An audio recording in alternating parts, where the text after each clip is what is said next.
Hello बच्चों, let's read the following question. Following question में section A दिया है जिसमें बोला है a parallel plate capacitor is charge to a potential difference of 100 volts and disconnected from the voltage source. एक parallel plate capacitor है, उसको पोटेंशियल डिफरेंस 100 वोल्ट तक हमने चार्ज किया, देन वोल्टेज सोर्स से डिस्कनेक्ट कर दिया।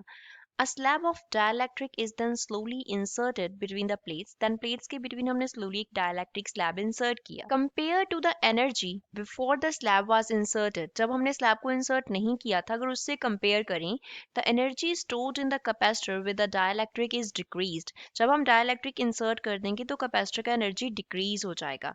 Reason R में क्या बोला है? When we insert a dielectric between the plates of capacitor, अगर capacitor की plates के between हम dielectric insert करते हैं, the induced charges tend to draw in the dielectric into the field just as neutral objects are attracted by the charged object due to induction. जैसे induction की वजह से charged objects जो हैं वो अट्रैक्ट होते हैं, न्यूट्रल ऑब्जेक्ट जो है वो अट्रैक्ट होते हैं चार्ज्ड ऑब्जेक्ट्स की तरफ, वैसे ही जो इंड्यूस्ड चार्जेस होंगे डाइलेक्ट्रिक पे वो क्या करेंगे, उसको फील्ड में अट्रैक्ट करना शुरू करेंगे। We resist this force while slowly inserting the dielectric. हम इस force को resist कर रहे हैं dielectric को slowly insert करके and thus do the negative work on the system. तो system पे क्या कर रहे हैं, negative work कर रहे हैं, removing electrostatic energy from the system. तो इसकी वजह से system का electrostatic energy जो है वो remove हो जाएगा। A, both A and R are true and R is the correct explanation of A. B, both A and R are true but R is not the correct explanation of A. C, A is true but R is false. D, A is false but R is true. E says both A and R are false. So first of all, we will talk about the key concept used in the question. इस question में क्या key concept हम use करेंगे? उसके लिए पहले हम बात करते हैं फर्स्ट, चार्जिंग बाय इंडक्शन क्या होता है। चार्जिंग बाय इंडक्शन क्या होता है। नाउ लेट अस कंसिडर, हमारे पास एक सपोज ये कुछ सरफेस था जिस पे क्या था, पॉजिटिव चार्ज था। अब ये क्या है, हमारे पास चार्ज्ड बॉडी है, चार्ज्ड बॉडी। लेट अस से इसके नियर हम अनचार्ज्ड मेटल ले आए। ये क्या ले आए, अनचार्ज्ड मेटल ले आए। अब मेटल के जो नेगेटिव चार्जेस होंगे वो इस तरफ अट्रैक्ट हो जाएंगे, क्योंकि पॉजिटिव नेगेटिव को क्या करता है, अट्रैक्ट करता है। पॉजिटिव नेगेटिव को क्या करता है, अट्रैक्ट करता है। पॉजिटिव नेगेटिव के बिटवीन अट्रैक्शन जो है वो एक्ट करती है। तो मेटल के ऊपर लेफ्ट फेस पे क्या आ जाएगा, negative charge, and right face पे क्या आ जाएगा, पॉजिटिव चार्ज आ जाएगा। तो अगर हम पॉजिटिव को ग्राउंड में फ्लो कर देंगे तो नेगेटिव होल्ड करेगा पॉजिटिव चार्ज की वजह से। इस पॉजिटिव को ग्राउंड में फ्लो कर दे तो अब मेटल पे क्या चार्ज रह जाएगा, नेगेटिव चार्ज रह जाएगा। तो इस तरीके से हमारे पास एक चार्ज बॉडी के नियर हम अनचार्ज मेटल को लेके आए तो उस पे भी क्या आ गया, चार्ज आ गया। पहले वो अनचार्ज थी, अब उस पे क्या हो गया, चार्ज आ गया। And this method is known induction, इसे हम इंडक्शन बोलते हैं। चार्ज इंड्यूस होता है यहाँ पे। सेकंड, अब हमें पैरेलल प्लेट कैपेसिटर कंसिडर कर लेना है।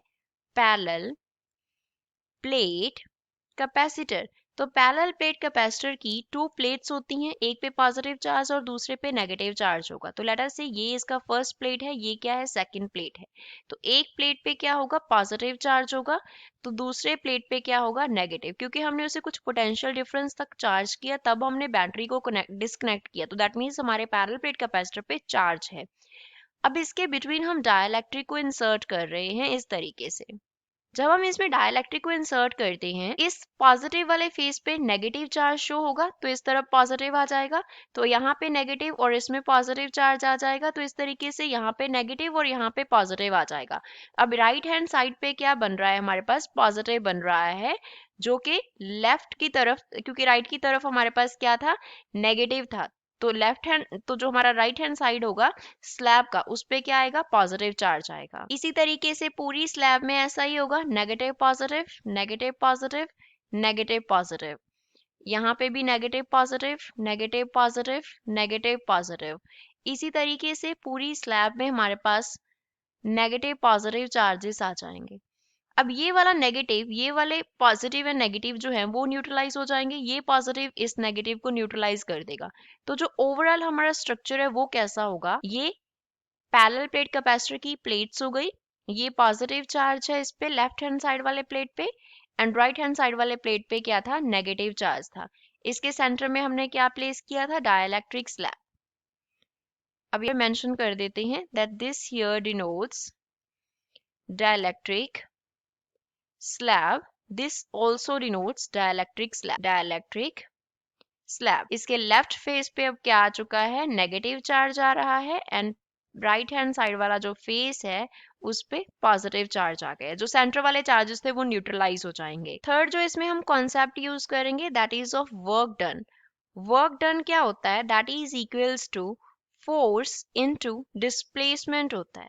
Force into displacement.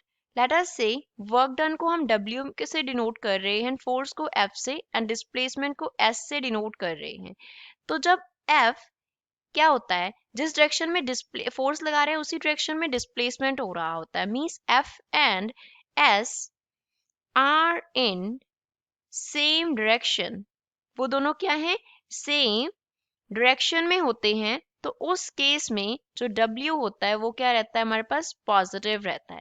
लेकिन अगर हम फोर्स जो है वो इन्वर्ट लगाएं, if F and S are in opposite direction, अगर ये ऑपोजिट डायरेक्शन में हो तो उस केस में जो वर्क डन होगा W that will be negative, वो नेगेटिव होगा। अब सपोज ये हमारा क्या हो गया, पैरेलल प्लेट कैपेसिटर हो गया। क्योंकि चार्ज है तो इस प्लेट पे पॉजिटिव चार्ज ले लेते हैं और इस प्लेट पे नेगेटिव चार्ज ले लेते हैं। अब इसमें हम क्या कर रहे हैं, डाइलेक्ट्रिक को इंसर्ट कर रहे हैं। तो डाइलेक्ट्रिक के इंडक्शन की वजह से इस फेस पे कौन सा चार्ज आना शुरू हो जाएगा, नेगेटिव, और इस फेस पे कौन सा आना शुरू हो जाएगा, पॉजिटिव। ये नेगेटिव इस पॉजिटिव की तरफ अट्रैक्ट होगा, ये पॉजिटिव इस नेगेटिव की तरफ अट्रैक्ट होगा। तो जो कैपेसिटर प्लेट्स हैं, कैपेसिटर प्लेट्स वो क्या करेंगी, क्विकली डाइलेक्ट्रिक को अट्रैक्ट करेंगे। डाइलेक्ट्रिक को, क्योंकि यहाँ पे फील्ड है ना, पॉजिटिव से नेगेटिव की तरफ इस तरफ क्या होगा, इलेक्ट्रिक फील्ड होगा। ई जो है वो डिनोट करता है इलेक्ट्रिक फील्ड्स को। तो डाइलेक्ट्रिक को वो क्या करेंगी, क्विकली फील्ड्स में अट्रैक्ट करेंगी, अट्रैक्ट इन इलेक्ट्रिक फील्ड्स ई। लेकिन हम उसे स्लोली इंसर्ट कर रहे हैं। हम क्या कर रहे हैं, स्लोली इंसर्ट कर रहे हैं। स्लोली इंसर्ट कर रहे हैं दैट मीन्स जो प्लेट्स हैं वो उसको नीचे की तरफ खींच रही हैं। हम जो फोर्स लगा रहे हैं वो उसको रिटार्डिंग लगा रहे हैं, ऑपोजिट लगा रहे हैं। तो इस केस में जो वर्क डन हम कर रहे हैं वो क्या हो रहा है, नेगेटिव। वर्क डन क्या हो गया, नेगेटिव हो गया। अगर वर्क डन नेगेटिव हो गया तो सिस्टम को वर्क करना पड़ेगा, उसको खींचने के लिए, डाइलेक्ट्रिक को अपने फील्ड में लेके आने के लिए सिस्टम को वर्क करना पड़ेगा।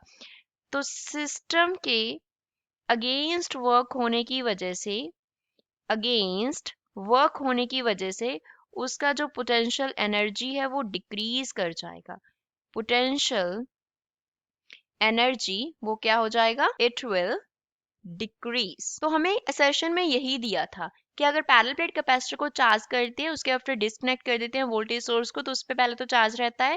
देन उसमें डाइलेक्ट्रिक को अगर हम स्लोली इंसर्ट करते हैं तो पहले के कंपैरिजन में जब स्लैब इंसर्टेड नहीं था तो डाइलेक्ट्रिक इंसर्ट करने पे एनर्जी स्टोर्ड डिक्रीज कर जाता है। तो ये ट्रू है।